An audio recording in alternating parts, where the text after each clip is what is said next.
Okay, online student आवाज येतोय सर्वांना? Yes, sir.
Okay, screen visible है?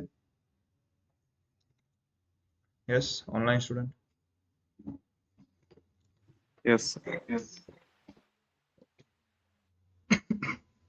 सो आज हमें कौन सा टॉपिक स्टार्ट करना है?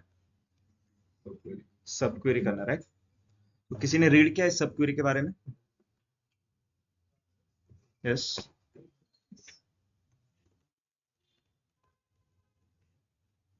सबसे पहले मुझे एसक्यूएल क्वेरी की राइटिंग सीक्वेंस बताओ, क्या है? Select from where group by having order by delete. Okay, execution sequence क्या है? From where group by having select order by delete. Okay, चलो क्वेश्चन से स्टार्ट करते हैं, ठीक है?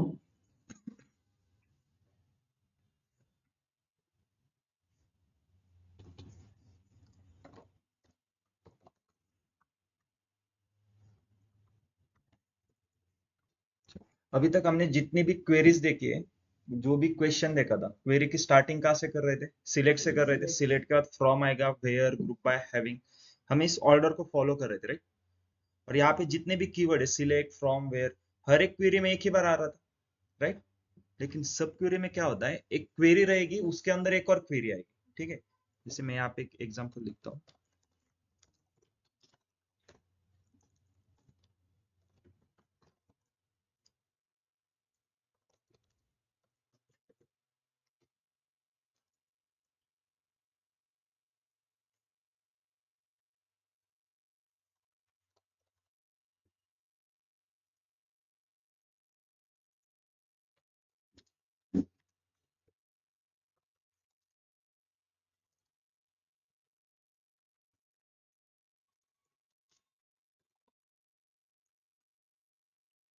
ओके, यहाँ पे मैंने क्वेरी लिखी है, देखो क्वेरी की स्टार्टिंग सिलेक्ट से हो रही है। सिलेक्ट के बाद क्या आता है?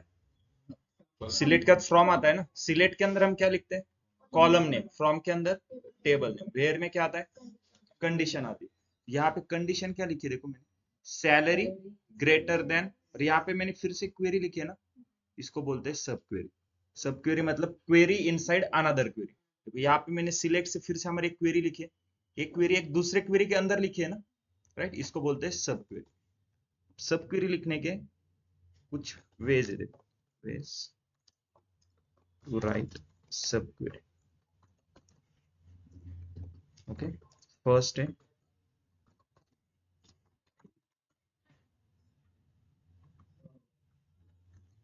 subquery inside select, second is subquery inside from, and third है subquery inside where।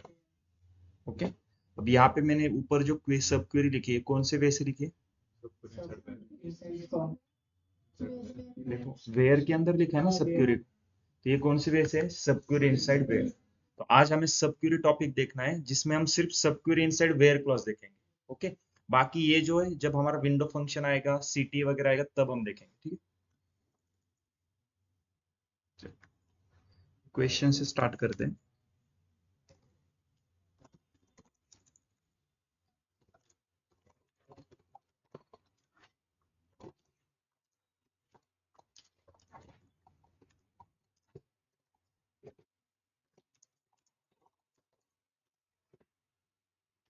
क्वेश्चन क्या है?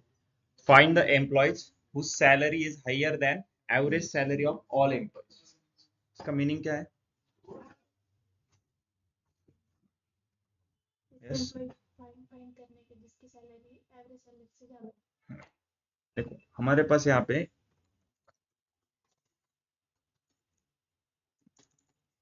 देखो एम्प्लॉयज डेटाबेस में एम्प्लॉय टेबल है, सैलरी टेबल है। ठीक है, सैलरीज की इन्फो कहाँ पे है? सैलरीज टेबल में। मैं यहाँ पे सिलेक्ट स्टार फ्रॉम सैलरीज करता हूँ।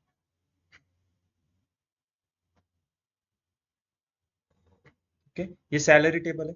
इसमें क्या है? हर एक एम्प्लॉयज की सैलरी की रिकॉर्ड है ना। मुझे ऐसे ही रिकॉर्ड चाहिए, रिकॉर्ड्स ऐसे ही एम्प्लॉयज के रिकॉर्ड चाहिए जिनकी सैलरी एवरेज सैलरी से ज्यादा है। अब एवरेज सैलरी कितनी है? एवरेज सैलरी पता है आपको? तो एवरेज सैलरी कैसे फाइंड करोगे? तो यहाँ पे देखो ना, आपको average salary of all employees है, मतलब ग्रुप बाय करना पड़ेगा या नहीं? ऑल एम्प्लॉयज है ना, ईच एम्प्लॉयज नहीं। ऑल एम्प्लॉयज मतलब सभी एम्प्लॉयज की मिला के आपको क्या करना है? कि एवरेज वैल्यू फाइंड करना है। हाँ, अगर मुझे मान लो 10,001 की एवरेज सैलरी फाइंड करनी है, 10,002 की करनी है, तब ग्रुप बाय करेंगे हम एम्प्लॉय नंबर के ऊपर। लेकिन यहाँ पे क्या करना है? सैलरी टेबल में जितने भी रिकॉर्ड है सबकी मिला के मुझे एक ही वैल्यू चाहिए, एवरेज सैलरी। कैसे करेंगे? Select average salary, as average salary बोलता हूँ, फ्रॉम, ये एवरेज वैल्यू है। अब क्वेश्चन क्या था? ऐसे एम्प्लॉयज के रिकॉर्ड चाहिए जिनकी सैलरी इस वैल्यू से ग्रेटर देन है। तो कंडीशन आ गई आपके पास, तो simple select star from salary, where में क्या करेंगे? वेयर सैलरी ग्रेटर देन क्या? इस वैल्यू से ना। बस, हो गया क्वेश्चन सॉल्व। यही क्वेश्चन था ना, क्या करना था? Find the employees record whose salary is higher than average salary of all employees। इस क्वेश्चन को सॉल्व करने के लिए पहले आपको एवरेज सैलरी पता होनी चाहिए थी ऑल एम्प्लॉयज की, राइट? तो हमने ऑल एम्प्लॉयज की एवरेज सैलरी फाइंड कर दी यहाँ से, राइट? इसकी वैल्यू क्या आ गई? 63,761.2043। अब इस वैल्यू से जिसकी भी सैलरी ग्रेटर देन है वही हमारा आउटपुट में आना चाहिए। रन करो इस क्वेरी को। अब आउटपुट में जितने भी रिकॉर्ड आएंगे सबकी सैलरी इस वैल्यू से ग्रेटर देन होगी, और यही आउटपुट है ना हमारा, राइट? लेकिन अगले साल कुछ नए एम्प्लॉयज आ गए, उनका भी डेटा सैलरी टेबल में ऐड हो जाएगा, तो आपकी एवरेज वैल्यू चेंज होने वाली है ना। फॉर एग्जाम्पल देखो, मैं क्या करता हूँ, सैलरी टेबल में एक नया रिकॉर्ड इंसर्ट करता हूँ, insert into salaries values. Salary table में क्या क्या कॉलम है? एम्प्लॉय नंबर है, तो मैं यहाँ पे करता हूँ, चलो 10,001 करता हूँ। ठीक है, सैलरी है, सैलरी 100 करोड़ करता हूँ। ठीक है, क्योंकि जितनी बड़ी वैल्यू लूंगा तभी इसमें कुछ चेंजेस होंगे। ठीक है, क्योंकि एवरेज निकल रहे हैं ना। एवरेज से क्या, एवरेज कैसे फाइंड करते हैं? सम divided by total numbers. Total number कितने देखो, 4,26,000। तो 4 लाख, नहीं सॉरी, 9 लाख है ना। सैलरी टेबल में टोटल कितने रिकॉर्ड है? 9,67,000 है। तो 9,67,000 से हम डिवाइड करने वाले, तो इसलिए एडिशन उतनी बड़ी आनी चाहिए। तो मैं यहाँ पे 100 CR करता हूँ। ठीक है, देन फ्रॉम डेट है,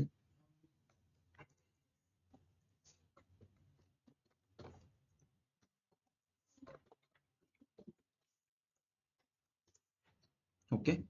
अब देखो एवरेज सैलरी कितनी आ गई, फिर से एवरेज सैलरी कैसे फाइंड करेंगे?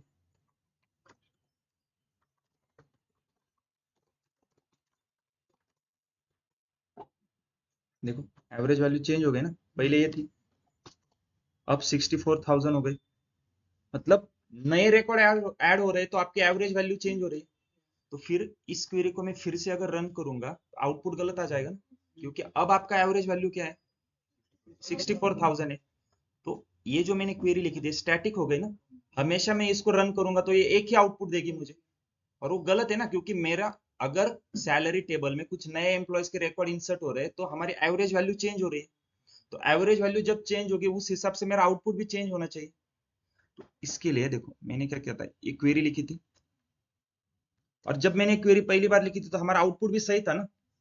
हमने इस वैल्यू को कैसे फाइंड किया था, select average salary as average salary from salaries. तो बस उस वैल्यू की जगह पे इस क्वेरी को कॉपी पेस्ट करके डाल देंगे और इसको डालेंगे हम पैरेंथेसिस के अंदर। ओके,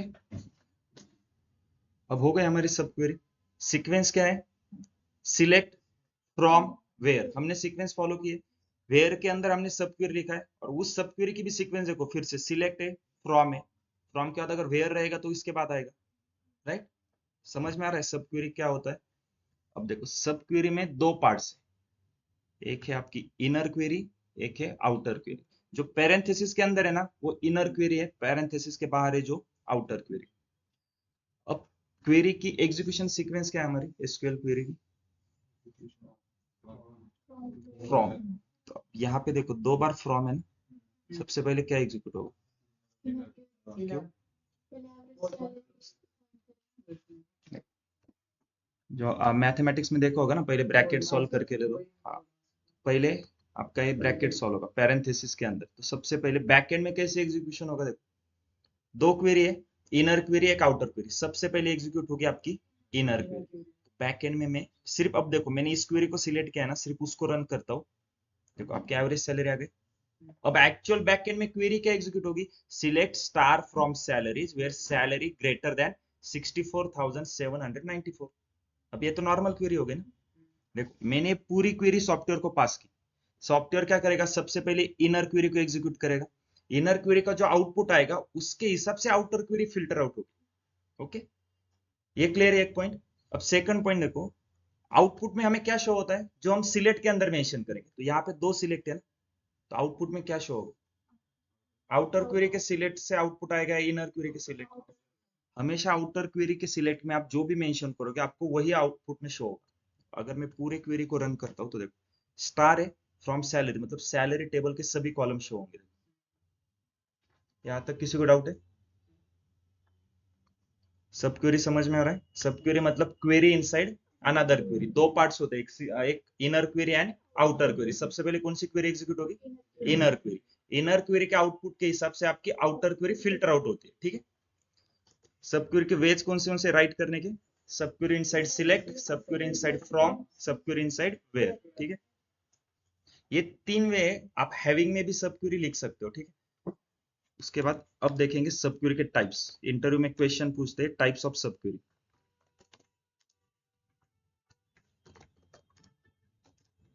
टाइप्स ऑफ सब क्वेरी, तो फर्स्ट है सिंगल रो सब क्वेरी,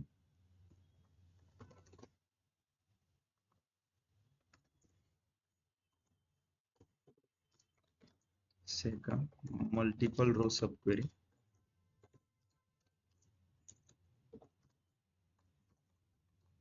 स्केलर सब क्वेरी,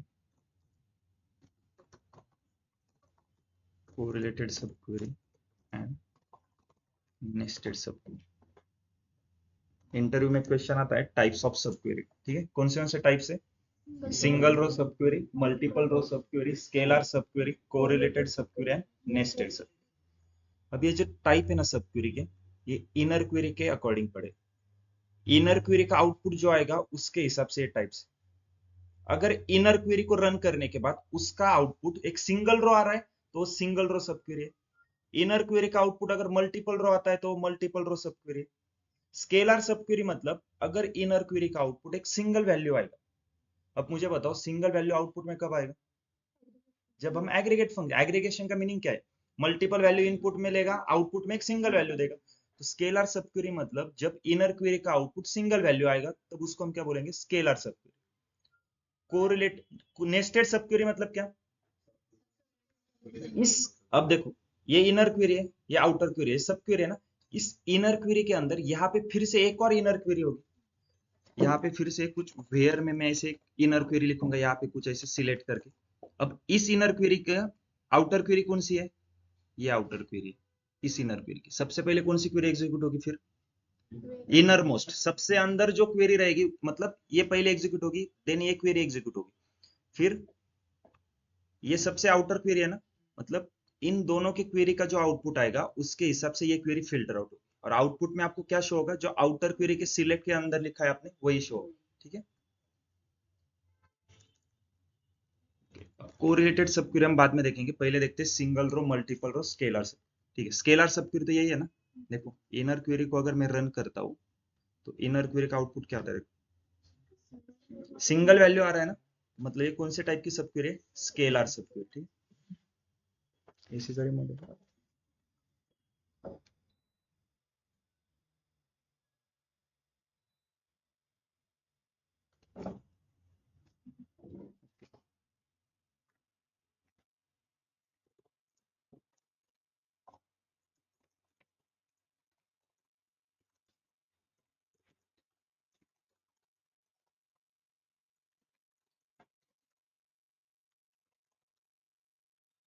इस क्वेश्चन को रीड करो और सॉल्व करना है। कैसे सॉल्व करोगे? हमने इस क्वेश्चन को सॉल्व किया है पहले, इससे पहले।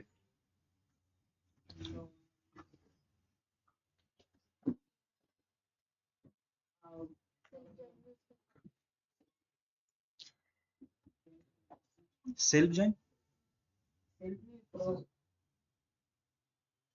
क्वेश्चन क्या है? Find all managers, employee number, first name, last name, gender. ठीक है, चलो क्वेश्चन कुछ भी रहने दो, पहले क्या करेंगे? सीक्वेंस राइट करनी है ना। Select from where, group by, having, order by. Select के क्या अंदर क्या आएगा? आउटपुट में जो शो कर, आउटपुट में क्या चाहिए आपको? Employee number, first name, last name, gender. अब ये सभी कॉलम कौन से टेबल में? एम्प्लॉयज टेबल में सभी कॉलम है ना। फ्रॉम एम्प्लॉयज, वेयर के लिए कुछ कंडीशन है? देखो ना यहाँ पे कुछ कंडीशन है क्या? ग्रुप बाय करना है, हैविंग, ऑर्डर बाय, इसको स्किप कर दो। लेकिन अगर मैं सिर्फ इस क्वेरी को एग्जीक्यूट करूंगा तो एम्प्लॉयज टेबल के सभी एम्प्लॉयज आ जाएंगे। एम्प्लॉयज टेबल में टोटल एम्प्लॉयज कितने हैं? 3,24,000 एम्प्लॉयज है, राइट। लेकिन मुझे सभी एम्प्लॉयज चाहिए क्या? मुझे मैनेजर्स के रिकॉर्ड चाहिए। मैनेजर कितने हैं हमारे पास? 24 मैनेजर है। वो कहाँ पे है? डिपार्टमेंट मैनेजर टेबल में।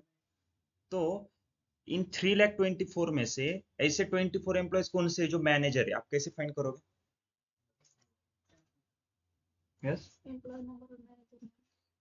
एम्प्लॉयज टेबल का एम्प्लॉय नंबर अगर डिपार्टमेंट मैनेजर टेबल के एम्प्लॉय नंबर से मैच हो रहा है, मतलब वो एम्प्लॉय, अगर देखो एम्प्लॉयज टेबल में 10,001 है, यही 10,001 अगर डिपार्टमेंट मैनेजर में रहेगा तो इसका मतलब ये 10,001 जॉर्ज फेसलो ये क्या है? मैनेजर है। तो आप कैसे फाइंड करोगे? Employees E join department manager DM on E.emp number is equal to DM.emp number, right. यहाँ पे डॉट,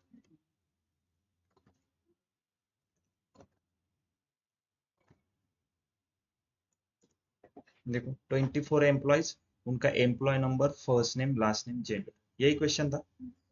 अब इसी को सब क्वेरी से कैसे करेंगे? फिर सबसे पहले आउटपुट में क्या चाहिए हमें? Employee number, first name, last name, gender, ये आउटपुट में चाहिए ना। तो मुझे एक बात बताओ, सब क्वेरी में आउटपुट कौन सा शो होता है? इनर क्वेरी का या आउटर क्वेरी का?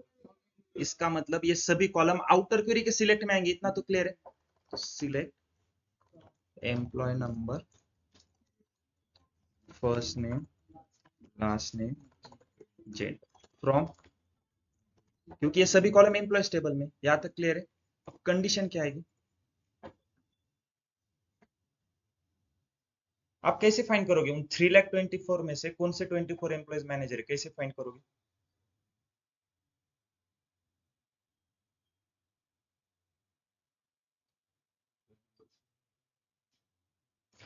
टेक्निकल एम्प्लॉय नंबर से करोगे ना, सिंपल। देखो टेक्निकल नहीं है, देखो अगर आपके हाथ में दो लिस्ट है, एक में क्या है? उस कंपनी, मान लो एक कंपनी TCS कंपनी है, उसमें 100 लोग काम कर रहे हैं, तो आपके हाथ में एक लिस्ट है जिसमें सभी 100 एम्प्लॉयज के नाम है, उनके एम्प्लॉय आईडी। आपके दूसरे हाथ में एक और लिस्ट है जिसमें सभी डिपार्टमेंट के मैनेजर के नाम है। ओके, तो आपके हाथ में एक लिस्ट थी जिसमें 100 एम्प्लॉयज थे, उसमें से कौन से एम्प्लॉयज मैनेजर है, आप कैसे पता चलेगा? दूसरी लिस्ट से आप क्रॉस चेक करोगे ना, तो सेम यहाँ पे एम्प्लॉयज टेबल में 3,24,000 एम्प्लॉयज है, उसमें से आपको पता है कि 24 एम्प्लॉयज मैनेजर, लेकिन कौन से 24 है ये पता नहीं, तो आप कैसे फाइंड करोगे? आप दूसरी लिस्ट ओपन करोगे, दूसरी कौन सी? डिपार्टमेंट मैनेजर टेबल को ओपन करना पड़ेगा, उसमें जो 24 एम्प्लॉयज नंबर है उन एम्प्लॉयज को आप इन 3,24,000 में से मैच करोगे। तो यहाँ पे मैं देखो कंडीशन क्या डालता हूँ, वेयर एम्प्लॉय नंबर इन, मतलब एम्प्लॉय नंबर उसमें से होना चाहिए, किस में से? उन 24 एम्प्लॉय नंबर में से। अब वो 24 एम्प्लॉय नंबर आपको पता है क्या? डिपार्टमेंट मैनेजर के 24 एम्प्लॉय नंबर आपको पता है, तो मुझे एक ऐसी क्वेरी बताओ जिसका आउटपुट डिपार्टमेंट मैनेजर के 24 एम्प्लॉय नंबर आएंगे। Select employee number from department manager, ये 24 एम्प्लॉयज है, बस इस क्वेरी को उठा के इसके अंदर डाल दो, हो गई सब क्वेरी। अब सब क्वेरी का रूल क्या है? सब क्वेरी सबसे पहले क्या रन होगा? Inner query. तो इनर क्वेरी है ना, सबसे पहले इनर क्वेरी एग्जीक्यूट होगी। इनर क्वेरी का आउटपुट क्या आएगा? 24 एम्प्लॉय नंबर आ रहे हैं, वही 24 एम्प्लॉय नंबर हम क्या कर रहे हैं, वेयर एम्प्लॉय नंबर इन, इन का भी यूज करते हैं। इन देखा था हमने, एक ही कॉलम पे मल्टीपल कंडीशन रहेगी। हमने क्वेश्चन क्या देखा था, हमें ऐसे एम्प्लॉय चाहिए जिनका नाम जॉर्जी है, पार्टो है, क्रिस्टियन है, सानिया है। तो हमने क्या किया था, where M first name is equal to Georgi और first name is equal to Christian और first name is equal to Sania, बार बार और यूज करना पड़ रहा था, तो उसके जगह पे हमने एक शॉर्टकट यूज किया, where first name in bracket में वो सभी नाम डाल दिए। सेम वैसे यहाँ पे क्या किया है, वो 24 एम्प्लॉय नंबर मैन्युअली इंटर करने से, हमें 24 एम्प्लॉय नंबर पता थे क्या वो कौन से?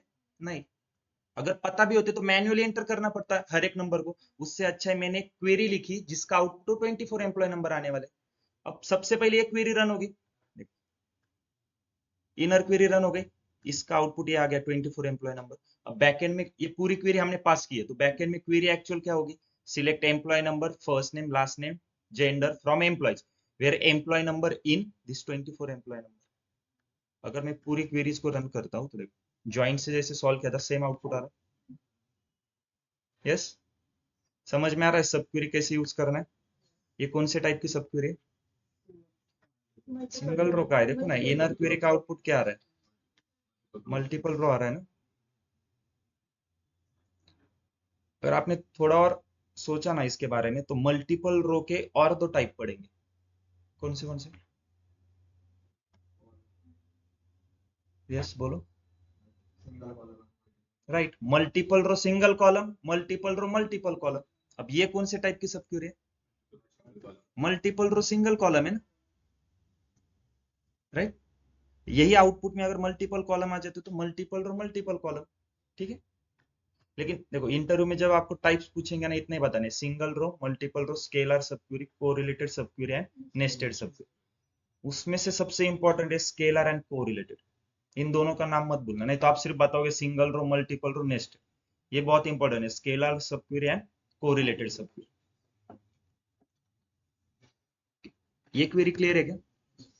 इसमें किसी को डाउट है? अब यहाँ पे देखो, इनर क्वेरी में मैंने सिर्फ एम्प्लॉय नंबर कॉलम लिया है ना, डिपार्टमेंट मैनेजर टेबल में से।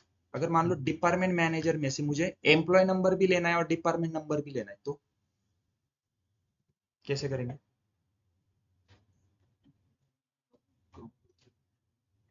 यहाँ पे कॉमा करके सोचो, लॉजिकली थोड़ा क्वेरी रन होगी,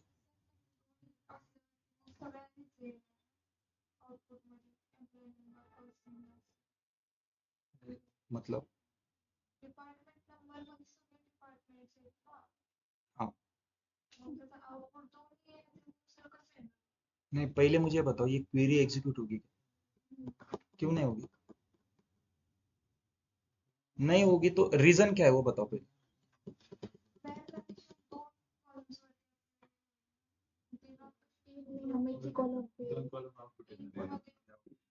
एक, चलो यहाँ तक क्लियर था ना सबको? अब फिर से हमने जो बेसिक क्वेश्चन देखा था, find the employees whose first name is Sania, Parto, Christian, George, okay. इसको कैसे सॉल्व करेंगे? Select star from employees where first name, हाँ इज इक्वल टू करेंगे। अब एक ही कॉलम पे मल्टीपल कंडीशन है तो और से ज्वाइन करेंगे, या फिर शॉर्टकट क्या है, फर्स्ट नेम इन पैरेंथेसिस में सभी कॉलम के नाम मेंशन करो, सॉरी सभी के फर्स्ट नेम मेंशन करो।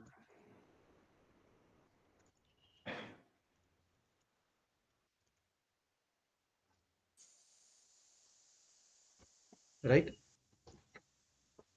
यहां तक क्लियर है?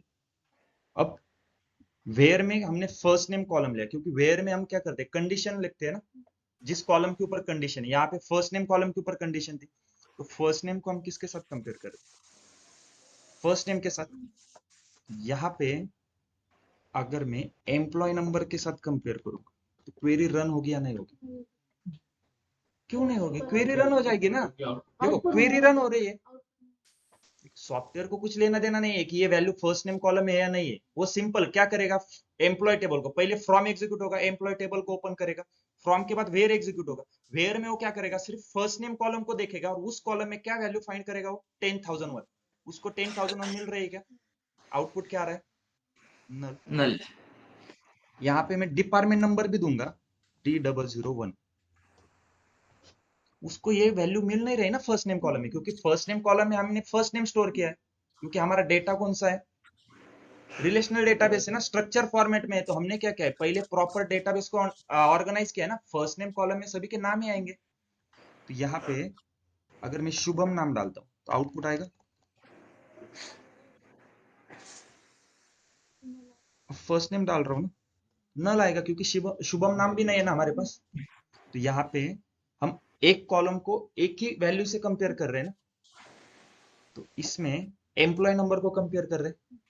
तो एम्प्लॉय नंबर को देखो, अगर मैं इस क्वेरी को रन करता हूँ तो एरर आ रहा है, operand should contain one column, क्योंकि देखो इनर क्वेरी का आउटपुट क्या आने वाला है, दो कॉलम आ रहे हैं। अब इन दो कॉलम को हम कंपेयर किसके साथ कर रहे हैं, एम्प्लॉय नंबर के साथ। तो सॉफ्टवेयर कंफ्यूज हो रहा है ना, इस एम्प्लॉय नंबर को इस कॉलम में फाइंड करना है या इस कॉलम में फाइंड करना है। तो इसका मतलब हमेशा आप इनर क्वेरी में एक ही कॉलम यूज कर सकते हो, ऐसा मैंडेटरी नहीं कि एम्प्लॉय नंबर ही करो। मैं एम्प्लॉय नंबर को हटा दूंगा तो एक क्वेरी एग्जीक्यूट हो जाएगी और नल आउटपुट आएगा। देखो, क्योंकि अब आउटपुट क्या आ रहा है, इनर क्वेरी का आउटपुट आ रहा है डिपार्टमेंट नंबर। अब सॉफ्टवेयर क्या करेगा, इस सभी डिपार्टमेंट नंबर को एम्प्लॉय नंबर कॉलम में सर्च करेगा, एम्प्लॉय टेबल के एम्प्लॉय नंबर कॉलम में, और उसको वैल्यू मिलेगी क्या, इसलिए आउटपुट क्या आ रहा है, नल आ रहा है। यहाँ पे एम्प्लॉय नंबर और डिपार्टमेंट, अगर मैं मल्टीपल कॉलम लेता हूं तो एरर आता है, operand should contain one column, क्योंकि एक ही कॉलम है बाहर भी, तो एक कॉलम को एक ही कॉलम के साथ कंपेयर कर सकते हैं। ठीक है, लेकिन फिर भी आपको अगर यहाँ पे कॉलम चाहिए तो क्या करेंगे, तो सेम इसी क्वेरी को मैं कैसे लिखता हूँ, देखो हमने बाहर एक कॉलम से कंपेयर कर रहे हैं ना, मैं इसको हटा देता हूँ, वेयर एग्जिस्ट। अब बाहर कॉलम है, कौन सा कॉलम का नाम नहीं है, मैंने इन की जगह पे बस एग्जिस्ट किया है। अब यहाँ पे आप एक कॉलम डालो, दो कॉलम डालो, या मैं पूरा यहाँ पे स्टार कर देता हूँ, मतलब सभी कॉलम आ जाएंगे। अब क्वेरी क्या रन होगी, select star from department manager. Output में कितने कॉलम आ रहे हैं, चार कॉलम। हमें क्या चाहिए, सभी मैनेजर्स के employee number, first name, last name, gender. Query का मीनिंग समझो, सिलेक्ट, ये चार कॉलम है, from employees table where exist, मतलब अगर वो एग्जिस्ट कर रहे हैं यहाँ पर। इन क्या करता है, देखो वैल्यू वाइज सर्च करेगा, एक ही कॉलम। देखो हमने इन यूज किया था, एम्प्लॉय नंबर कॉलम था, तो सॉफ्टवेयर क्या करेगा, एम्प्लॉय नंबर कॉलम में सिर्फ एम्प्लॉय नंबर कॉलम की वैल्यू सर्च करेगा। ये क्वेरी ऐसी लिखी थी ना हमने, तो आउटपुट यहाँ पे एम्प्लॉय नंबर आ रहे हैं, उस वैल्यू को इस कॉलम में वो सर्च कर रहा है, ये इन करता है। लेकिन एग्जिस्ट क्या करेगा, पूरे टेबल में जितने भी कॉलम है, हर एक कॉलम की हर एक वैल्यू को स्कैन करेगा, जहां पर भी उसको मैचिंग वैल्यू मिल गई ना, वो रिकॉर्ड आउटपुट में शो करेगा। आउटपुट सेम आएगा 24, सॉरी यहाँ पे ओके कंडीशन लिखना भूल गया, where e.emp number is equal to dm.emp number। dm मतलब हमारा क्या है, डिपार्टमेंट मैनेजर, ई मतलब हमारा एम्प्लॉयज। देखो 24 एम्प्लॉयज, और यही क्वेश्चन था, इसको हमने इन से भी सॉल्व किया, एग्जिस्ट से भी किया। अब दोनों में डिफरेंस क्या है बोलो।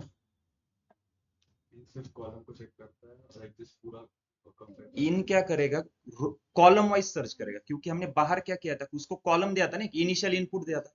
लेकिन एग्जिस्ट क्या करेगा, पूरे रो वाइज सर्च करते जाएगा। फर्स्ट रो रहेगा, जहां पर भी उसको मैचिंग वैल्यू दिखेगी वो रो को हम आउटपुट में शो करेगा। फिर सेकंड रो, मतलब वो पूरे रो वाइज सर्च करते जाएगा। उस टेबल में जितने भी रोज है और जितने भी कॉलम रहेंगे, हर एक कॉलम में वो सर्च करेगा। ये कौन से टाइप की सब क्वेरी? यस, देखो ये है कोरिलेटेड सब क्वेरी। अब कोरिलेटेड क्यों है, क्योंकि इनर क्वेरी में आप ध्यान से देखो, यहाँ पे एक कॉलम है जो उस क्वेरी का नहीं है। इनर क्वेरी में e.emp नंबर है, कौन सी टेबल से कॉलम ले रहे हैं? एम्प्लॉयज टेबल से। अब इनर क्वेरी में एम्प्लॉयज टेबल है क्या? एम्प्लॉयज टेबल कहाँ पे है? आउटर क्वेरी में। तो जब भी हम आउटर क्वेरी का कोई एक कॉलम इनर क्वेरी में रेफरेंस के लिए यूज करते हैं, उसको क्या बोलते हैं?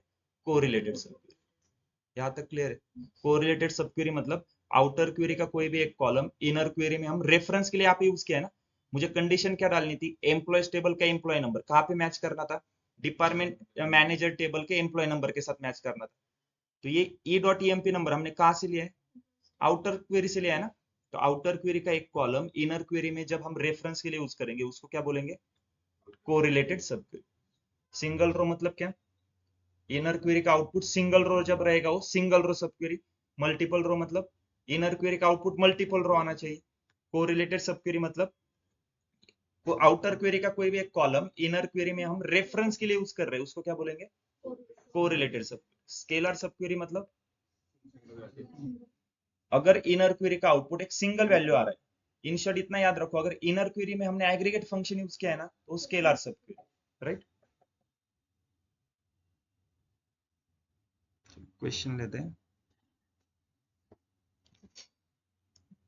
फर्स्ट क्वेश्चन तो देखा है ना हमने, find the employees who earn more than average salary of all employees, ये तो देखा है।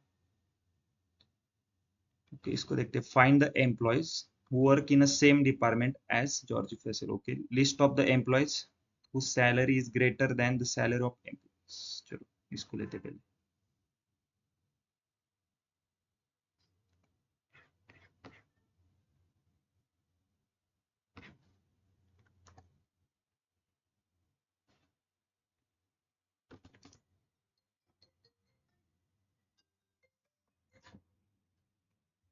List of the employees whose salary is greater than total salary of।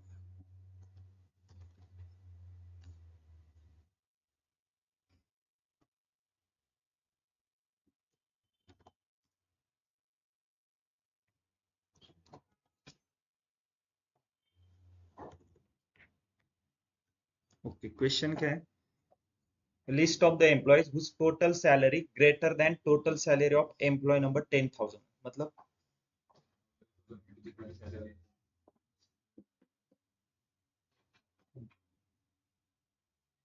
आपको क्या करना है, सबसे पहले हर एक एम्प्लॉयज की टोटल सैलरी फाइंड करनी है, और वो टोटल सैलरी किससे ग्रेटर देन होनी चाहिए? 10,001 के टोटल सैलरी से ग्रेटर देन होनी चाहिए। तो सबसे पहले 10,001 की टोटल सैलरी फाइंड करनी होगी। कैसे करेंगे? सिलेक्ट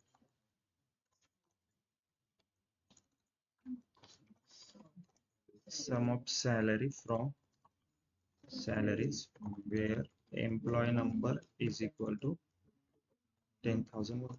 ये 10,001 की टोटल सैलरी है। ओके, अब इससे ग्रेटर देन होनी चाहिए क्या? सॉरी, इसमें हमें अब इससे कोई ग्रेटर देन नहीं रहेगा, क्योंकि हमने एक वैल्यू इंसर्ट की थी ना 100 CR, तो उसको पहले डिलीट करना पड़ेगा। कैसे डिलीट करेंगे उस रिकॉर्ड को? क्वेरी बताओ ना। Delete, next. मैंने एक रिकॉर्ड इंसर्ट किया था सैलरी टेबल में, जिसकी सैलरी 100 करोड़ थी, और रिकॉर्ड किसका था? 10,001 का। उसको मुझे डिलीट करना है। क्या यूज करेंगे? Drop, delete, truncate. उसमें से क्या यूज करेंगे? क्यों? पहले तीनों का यूज बताओ मुझे क्या है। ड्रॉप क्या करेगा? डेटा, डेटा के साथ टेबल को, स्ट्रक्चर को भी ड्रॉप करता है। ठीक है। डिलीट क्या करता है? स्पेसिफिक रिकॉर्ड को डिलीट करना है on the basis of particular condition. ठीक है। ट्रंकेट क्या करता है? Structure remain as it is, but table के अंदर जितना भी डेटा है सबको डिलीट कर देगा। तो हमें क्या करना है? पर्टिकुलर रिकॉर्ड डिलीट करना है तो डिलीट यूज करेंगे। डिलीट सिंटैक्स क्या है? फ्रॉम कौन सा टेबल है? Salaries. Then next where employee number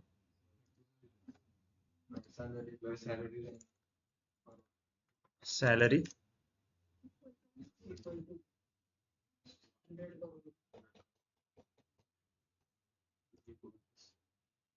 देखो एक रो अफेक्ट हो गई। अब आपका सम चेंज हो जाएगा 12,81,000। ओके ठीक है। अब हमने 10,001 की सम फाइंड कर दी। अब आपको क्या करना है? हर एक एम्प्लॉयज की सम फाइंड करनी। कैसे करेंगे? Select employee number sum of salary as total salary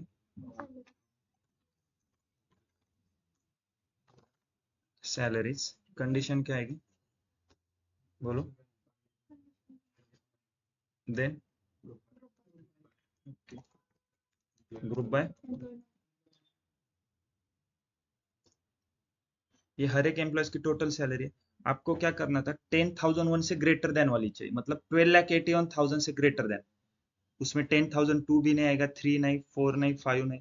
जिसकी भी सैलरी 12 लाख से ग्रेटर देन है वही आएंगे। देखो यहाँ पे 14 लाख है, राइट? ये रिकॉर्ड आना चाहिए। यहाँ पे 10 लाख, ये भी नहीं आएगा। मतलब जिसकी भी सैलरी 12 लाख से ग्रेटर देन है वो रिकॉर्ड शो। तो सिंपल, एक तो हम हैविंग की कंडीशन यूज कर सकते हैं। हैविंग में क्या यूज करोगे? Greater than 12,81,612, right? इससे सॉल्व हो रहा है, लेकिन सब क्वेरी से कैसे करेंगे?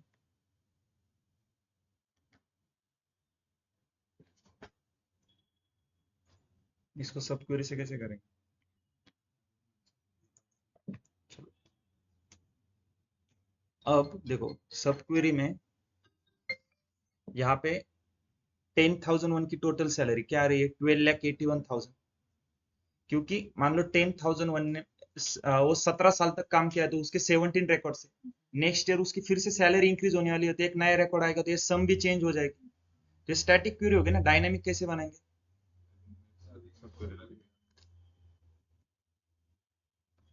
देखो सॉल्व होगा क्या?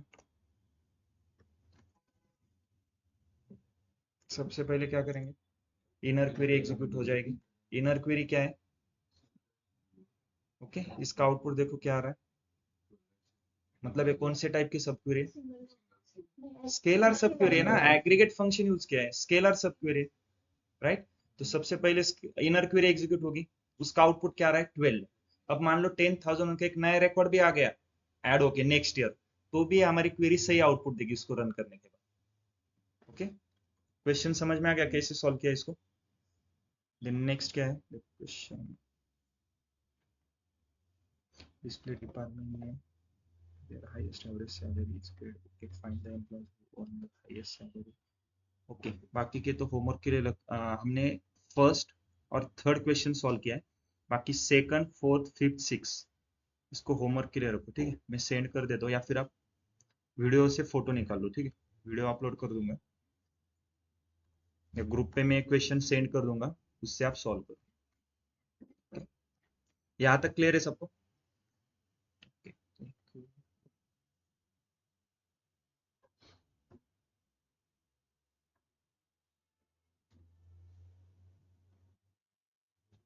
हाँ 4 नंबर के क्वेश्चन को कैसे सॉल्व करेंगे?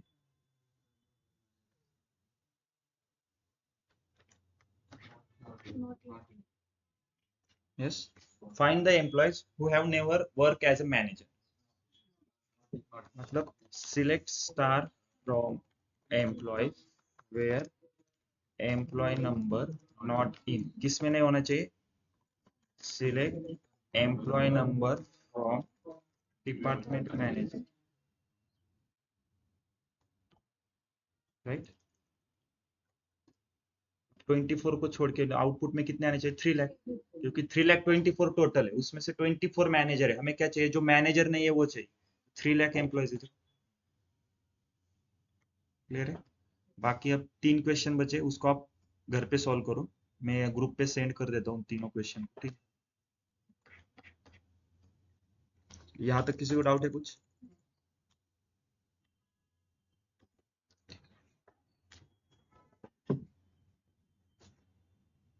हमारे पास एक जेंडर कॉलम है। ठीक, अगर मुझे एम्प्लॉयज टेबल का पूरा डेटा देखना है, कैसे देखेंगे? Select star from employees. Okay, इसमें जेंडर कॉलम है। इस जेंडर कॉलम में मुझे क्या करना है? एम के जगह पे मेल करना है, एफ की जगह पे फीमेल करना है। यहाँ पे सिर्फ यम या इस टाइप की वैल्यू है ना, मुझे यम की जगह पे मेल लिख के आना चाहिए पूरा, M A L E male. F की जगह पे पूरा फीमेल वर्ड लिख के आना चाहिए। कैसे करेंगे? अपडेट से क्या हो जाएगा? आपका डेटाबेस अपडेट हो जाएगा। लेकिन मुझे डेटाबेस में अपडेट नहीं करना है, सिर्फ एक क्वेरी लिखनी है, उस क्वेरी के आउटपुट में वो चेंजेस होने चाहिए। डेटाबेस में यम एफ ही रखना है। ओके, अगर मैं अपडेट करूंगा तो डेटाबेस परमानेंटली अपडेट हो जाएगा, राइट? लेकिन मुझे उसमें कुछ चेंजेस नहीं करने। डेटाबेस में यम एफ जिस टाइप की वैल्यू है वैसे ही रखनी है। बस एक क्वेरी ऐसी लिखनी है जिसके आउटपुट में सिर्फ यम मेल फीमेल ऐसे आना चाहिए।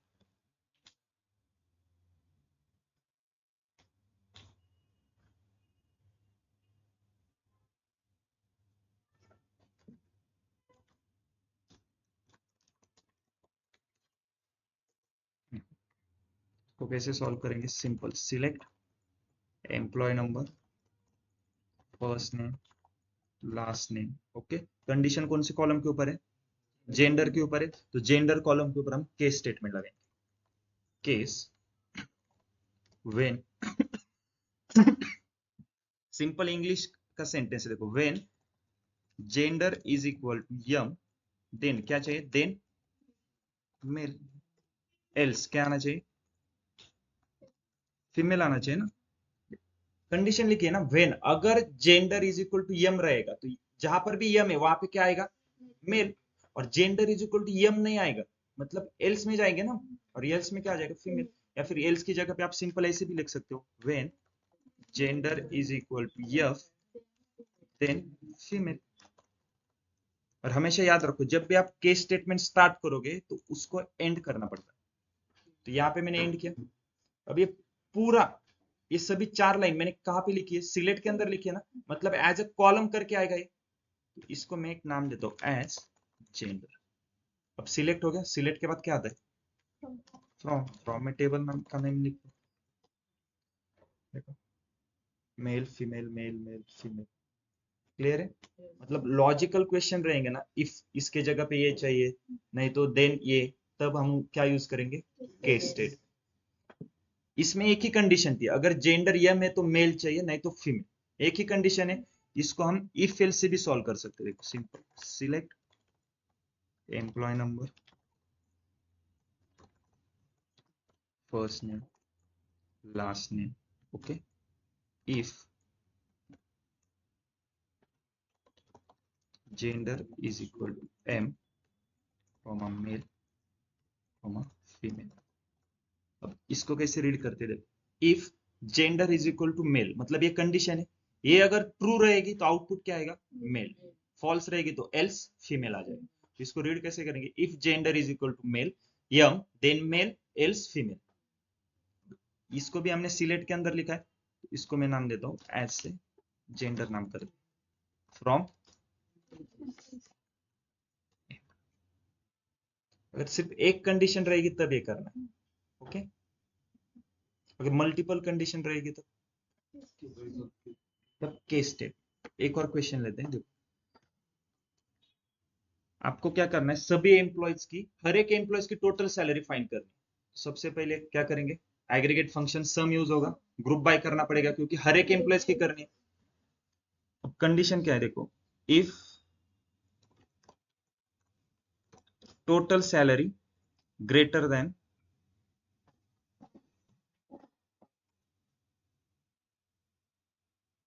सपोज 12 लाख से ग्रेटर देन, ओके, जिसकी भी टोटल सैलरी 12 लाख से ग्रेटर देन होगी उसके आगे वहां पे लिख के आना चाहिए वेरी हाई सैलरी।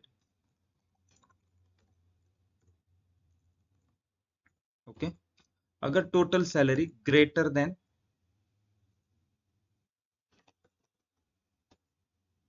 8 लाख है तो वहां पे आना चाहिए high salary.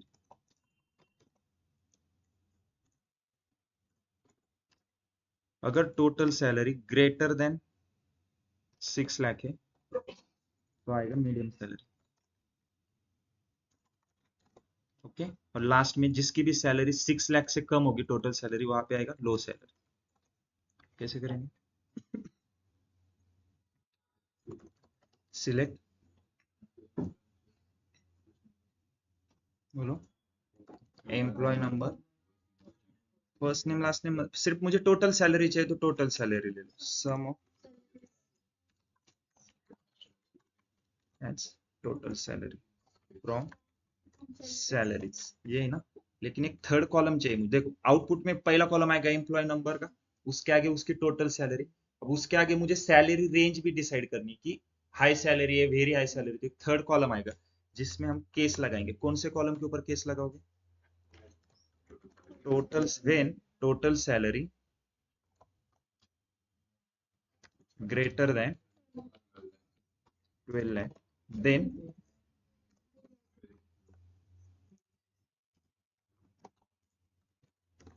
very high salary। फिर से when total salary greater than 8 lakh, then high salary। when total salary greater than 6 lakh,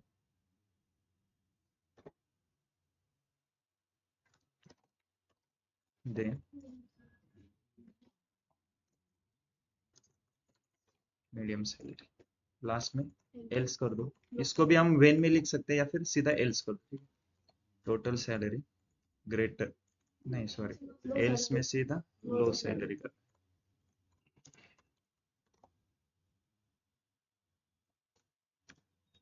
के स्टेटमेंट स्टार्ट किया है तो एंड करेंगे उसको यहाँ पे। लास्ट में इसको पूरे को हमने सिलेक्ट के अंदर लिखा है एज, मैं इसको लिखता हूँ सैलरी रेंज, कॉलम को नाम देता हूँ फ्रॉम सैलरी। ओके सॉरी,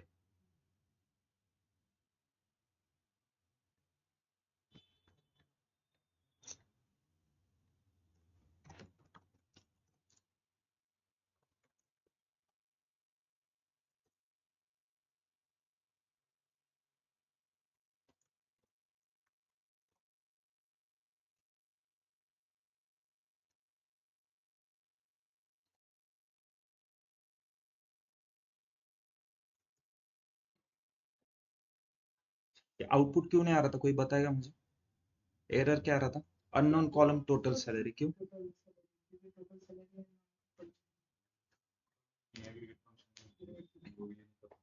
क्योंकि टोटल सैलरी हमारा कॉलम है क्या एक्चुअल में? नहीं, एक्चुअल कॉलम के ऊपर जब कंडीशन लेते थे इसलिए हम उसको कहाँ पे लेते थे? हैविंग में, वेयर में वो यूज नहीं होगा। देखो, ओके, देखो अगर मैं इस क्वेरी को अब रन कर रहा हूँ तो आउटपुट देखो 10,001, टोटल सैलरी कितनी है? 12,81,000। उसके आगे क्या आ रहा है? Very high salary. देखो कंडीशन बराबर है क्या? देखो 12 लाख से ग्रेटर देन रहेगा तभी वेरी हाई सैलरी आएगी। तो देखो 12 लाख से ग्रेटर देन है, वेरी हाई सैलरी आ रहा है। इसमें सैलरी कितनी है? 4,13,000। 4 लाख मतलब 6 लाख से लेस देन है तो लो सैलरी आ गई। तो सभी कंडीशन क्लियर है। देखो हाई सैलरी कब आएगा? हाई सैलरी मतलब 8 लाख से ग्रेटर देन, लेकिन 12 लाख से लेस देन होनी चाहिए। तो देखो 8 लाख से ग्रेटर देन 11 लाख है और 12 लाख से भी लेस देन है तो हाई सैलरी आ गई। क्लियर है यहाँ तक? किसी को डाउट? सब क्वेरी केस स्टेटमेंट समझ में आ रहा है? केस स्टेटमेंट हम आगे जाके जब विंडो फंक्शन देखेंगे वहां पे भी एक और बार केस स्टेटमेंट यूज करेंगे, ठीक है? सब क्वेरी में देखो क्वेश्चन आता है कि टाइप्स ऑफ सब क्वेरी कौन से, ठीक है? उसके बाद आपको एक क्वेश्चन दिया जाएगा या फिर आपको पूछेंगे व्हाट इज स्केलर सब क्वेरी, व्हाट इज कोरिलेटेड सब क्वेरी, ये भी क्वेश्चन पूछेंगे। ओके, मैं आपको एक क्वेश्चन सेंड कर देता हूँ, एक बार ट्राई करो सॉल्व करने का, ठीक है?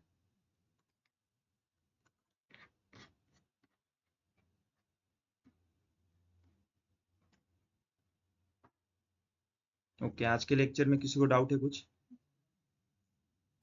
कल हम सर प्रोसीजर, यस बोलो। केस स्टेटमेंट पता ओके चलो, केस स्टेटमेंट के ऊपर एक क्वेश्चन लेते हैं फिर से।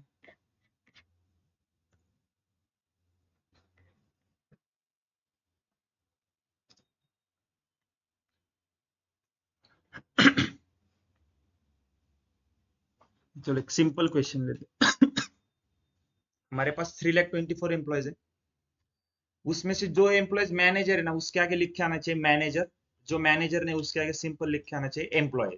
ठीक है, कंडीशन कौन से कॉलम के ऊपर लगेगी?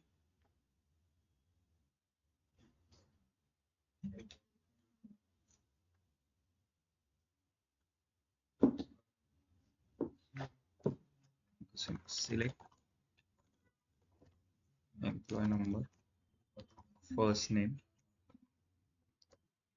Last name from employees. ठीक है, हमें क्या चाहिए? एम्प्लॉय नंबर अगर डिपार्टमेंट मैनेजर में प्रेजेंट है तब क्या आएगा?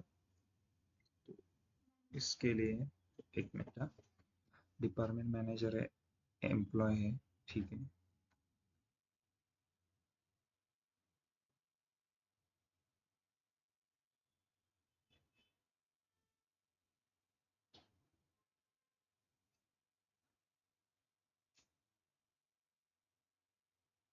ठीक है, चलो एक और कॉलम रहती है यहाँ पे, employees E join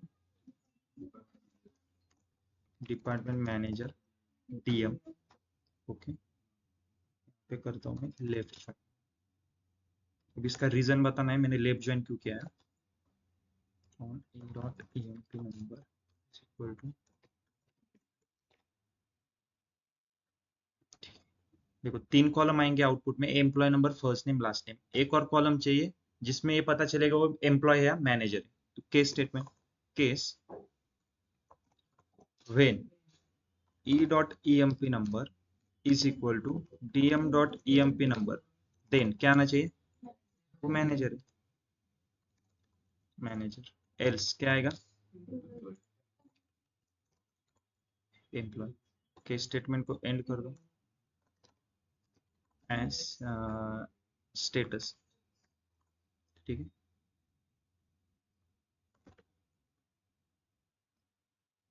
from employ slip column, okay sorry,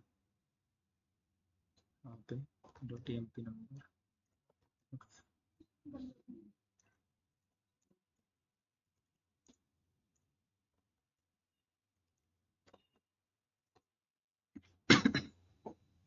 देखो चेक करो, अब मैनेजर कौन कौन है? जिसके जो मैनेजर होगा उसके आगे लिख के आएगा वहां पे मैनेजर। मैनेजर के लिए हमारे पास मैनेजर कहाँ से स्टार्ट होता है? एक एक नंबर स्क्रॉल करने से अच्छा है मैं यहाँ पे सीधा वेयर की कंडीशन डालता हूँ, where employee number greater than, manager के नंबर कहाँ से स्टार्ट हो रहे हैं? देखो, select star from department. Okay, 11,022 से है ना, मैं 11,000 करता हूँ यहाँ पे, employ number greater then 11,000।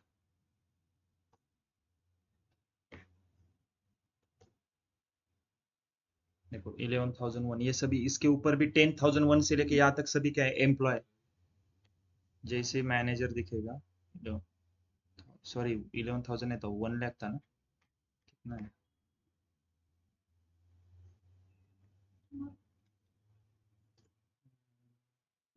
Yes, देखो 11,022 मैनेजर है, 39 भी मैनेजर है, 85 देखो ये सभी मैनेजर है। मैनेजर 24 मैनेजर खत्म हो गए, फिर से एम्प्लॉय स्टार्ट हो गए। क्लियर है?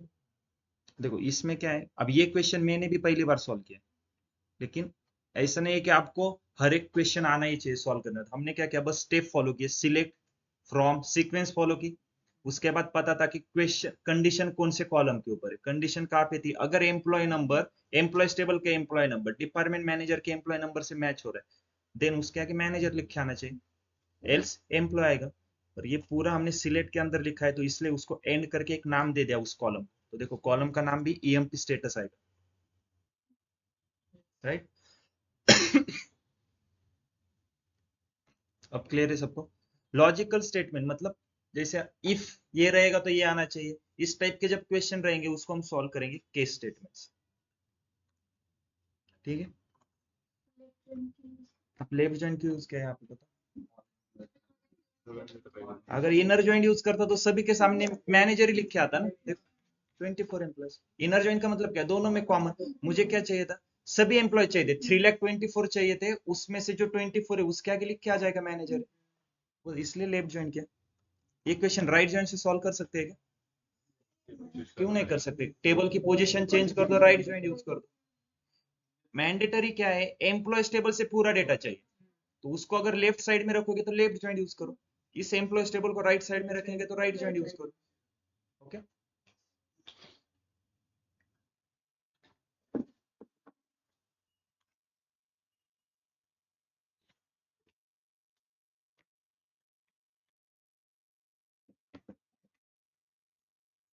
यहां तक किसी को डाउट? ये क्लियर है सबको?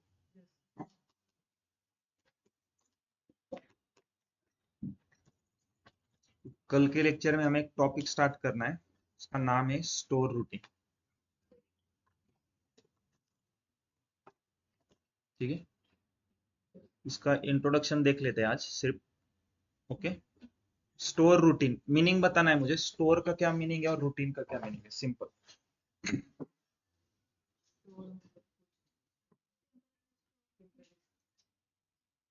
टेम्पररी स्टोर मतलब?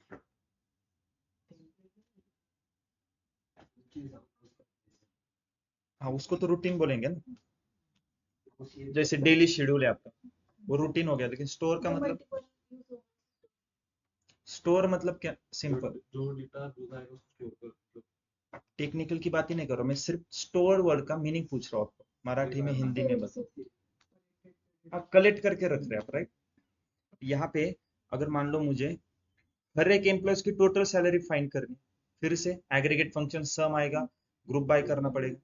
यही सेम क्वेश्चन हमने कितनी बार सॉल्व किया? बहुत बार किया है ना। अब मुझे उस क्वेरी की बार बार जरूरत है, तो मुझे हर बार उस क्वेरी लिखनी पड़ रही है, मेरा टाइम वेस्ट हो रहा है ना। इससे अच्छा है मैं उस क्वेरी को कहीं पे तो सेव करके रखूंगा, जब भी मुझे जरूरत होगी बस उस क्वेरी को सिंपल रन करेंगे, क्वेरी लिखने की जरूरत नहीं, सिर्फ रन करेंगे, राइट? तो स्टोर रूटीन में क्या है, दो टाइप्स। फर्स्ट है स्टोर प्रोसीजर, सेकंड है आपका स्टोर फंक्शन। ओके, कल हम स्टार्ट करेंगे स्टोर प्रोसीजर से, फर्स्ट पार्ट। अब प्रोसीजर क्या होता है? प्रोसीजर नाम सुना है कभी? स्कूल में देखा होगा, देखो साइंस लैब का एक बुक रहता था प्रैक्टिकल का, उसमें प्रोसीजर का एक एक हर एक प्रैक्टिकल को करने के लिए एक प्रोसीजर रहती थी। स्टेप बाय स्टेप हम कैसे करेंगे, 10 ml एसिड ले लो, फिर उसमें कुछ ऐड करो, ये हर एक स्टेप दिया रहता था ना, उसको हम प्रोसीजर बोलते थे। जैसे आप चाय कॉफी पीते हो सभी लोग, चाय बनाने का एक प्रोसीजर है, कॉफी कैसे बनाते हैं, अब डेली आप कॉफी पी रहे हो तो उसका एक प्रोसीजर है ना। वही प्रोसीजर आप होटल में जाओगे तो उन्होंने एक प्रोसीजर को सेव करके रखा है उस एक मशीन में। वो सिर्फ क्या करेंगे, एक कप कॉफी चाहिए तो सेट कर देंगे, एक कप कॉफी रेडी होके आ जाएगी। सेम वैसे हमें यहाँ पे यूज करना है स्टोर प्रोसीजर। जिस भी क्वेरी को हमें मल्टीपल टाइम यूज करना है ना, तो हर बार लिखने की जरूरत नहीं है, उसको क्या करेंगे, सेव करके रखेंगे, जब भी उसकी जरूरत रहेगी बस उसको रन करना है। ठीक है, तो हम कल से स्टार्ट क्या करेंगे, स्टोर प्रोसीजर करेंगे। इंपॉर्टेंट टॉपिक है स्टोर प्रोसीजर एंड फंक्शन। अगर इसका सिंटेक्स याद रहेगा ना तो फिर बाकी सिंपल है, इजी। ओके, तो आज प्रैक्टिस करो, मैं क्वेश्चन सेंड कर देता हूँ ग्रुप पे, और लेक्चर एक बार रिवाइज करो आज का, ठीक है? अपलोड कर दूंगा। टोटल कितने लेक्चर हुए अभी? अपलोड कितने हुए टोटल?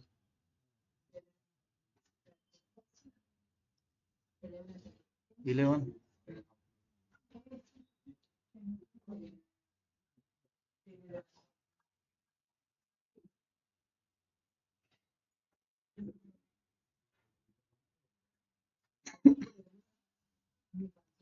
नाही, काल तर रिव्हिजन येतली ना, त्यामुळे लेक्चर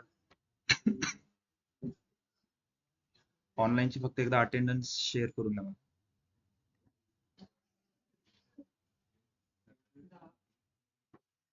10 झाले.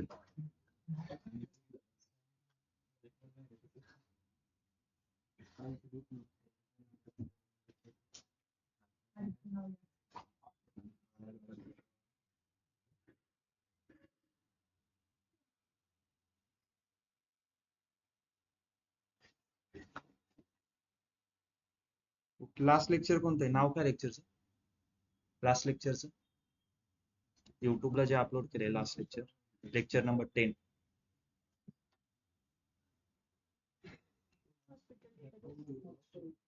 ओके, हा ते क्वेश्चन सॉल्व्ह करून त्याच्यावरती काय नाव आहे लेक्चरचं? लास्ट टॉपिक कोणता आला? जॉईंट्स आहे का? नाही, 9 नंबरचं लेक्चर. हा, ड्रॉप डिलीट ट्रंकेट जात आहे. अपडेट पण बघितलंय ना आपण, कमिट रोलबॅक झालाय. म्हणजे यानंतर आपला आता स्टोर रुटीन होईल, त्याला 2 लेक्चर जातील. त्यानंतर विंडो फंक्शन आहे, सिटी आहे, टेम्पररी टेबल आहे, त्यानंतर व्ह्यूज बघायचे, इंडेक्स बघायचे.